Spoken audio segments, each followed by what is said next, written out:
director for Citizens Alliance for Property Rights for the statewide organization. He's very involved down in Olympia quite often with these types of issues. He's done a lot of media and a lot of different support things. Maybe you've seen some of Ozzy the horse video that he did here for Whatcom County.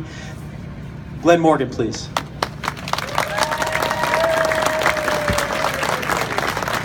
All right, it's always good to be up in Whatcom County. I'm not used to speaking in front of an audience this large where somebody's not usually yelling at me. So it's just fun to be up here. I want to talk just briefly about property rights. A lot of times when people are talking about property rights, we're talking about land and a home. I mean, that's usually what comes to mind. But when we're really talking about property rights, we're really just talking about a manifestation of the fruit of your labor and the energy and the life energy that you put into your life. And you've chosen to use something, you've chosen to use that to buy a piece of property maybe, or a home, or a business, or some other item like that. And that's really what we're talking about when we talk about our property rights. Now, one thing I can promise you is that whenever the legislature's in session in Olympia, whenever the politicians are back in Washington, D.C., and frankly, whenever your county council is in session here, your freedom and your property rights are not safe. I know, yeah, it's not something to clap about, but it's certainly true. And unfortunately, I suspect you're going to be witnessing that tonight. Property rights are a fundamental building block of a healthy society. A lot of times when we're talking about property rights are so important because it's a foundation for individual freedom. It's also a foundation for individual prosperity. Without property rights, you cannot prosper, you cannot be independent. Freedom and prosperity, they go hand in hand with property rights. Without property rights, you have Venezuela, which took those away a little while ago, and look what's happened there.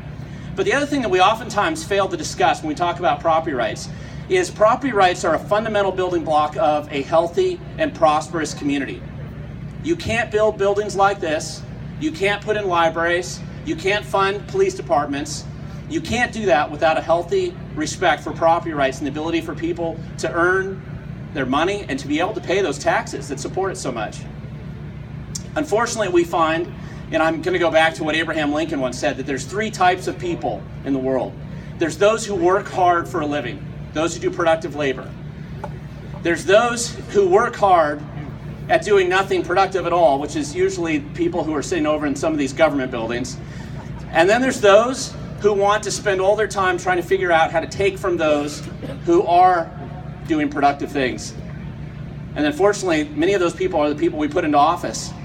More significantly, those are the people who oftentimes support them, the special interests that push them. Property rights isn't just something that, a lot of times people will say, well, listen, that law, that crazy ordinance that the county commission, the county council is deciding to pass, that doesn't really affect me.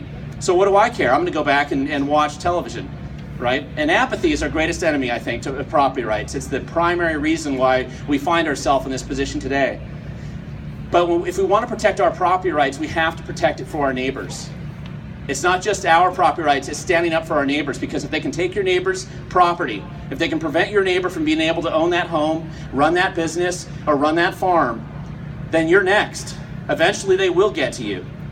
And, fortunately, this isn't a grim sort of situation. Sometimes we feel that way because we look at these terrible and bad ideas that come out of this council, the bad ideas that come out of Olympia. But ultimately, all of these ideas are political in nature, right? They're created by politicians and bureaucrats. Sure, they put a patina of a green agenda behind it. Many of you have heard me speak before, and I've talked about how we're really talking about gangrene, right? And it is a disease, and it has infected our government and, unfortunately, a lot of their decision making. I oftentimes call it gangrene and the government staff infection. And it does. It sounds like a 1980s band. But unfortunately, that's what we have here in Whatcom County. That's what we have here in Bellingham. We have it elsewhere. But you're seeing the results of this. And these are special interests like any others. And they've decided that your freedom, your prosperity, your community prosperity is unimportant to them. And they think that taking it away from you is going to help them in some way. We have got to fight back against the apathy that has allowed this to happen, and the recognition that the solution is ultimately political. This is not a partisan event, but we're still, at the same time, we do elect politicians. And we have to find a way to resolve, either get politicians in there who don't seem to know what's going on to listen to us, or to replace them with people who will. Yes. Right. I just want to finish up. There's a lot of you here today. There's some good speakers here. But just remember that property rights for our neighbors, that's our property rights too. We have to stand up for our neighbors. We have to recognize where the problem's coming from and find ways of changing that problem. And there's a public hearing afterwards. I'd suggest some of you go over there and you can see this in action. Thank you.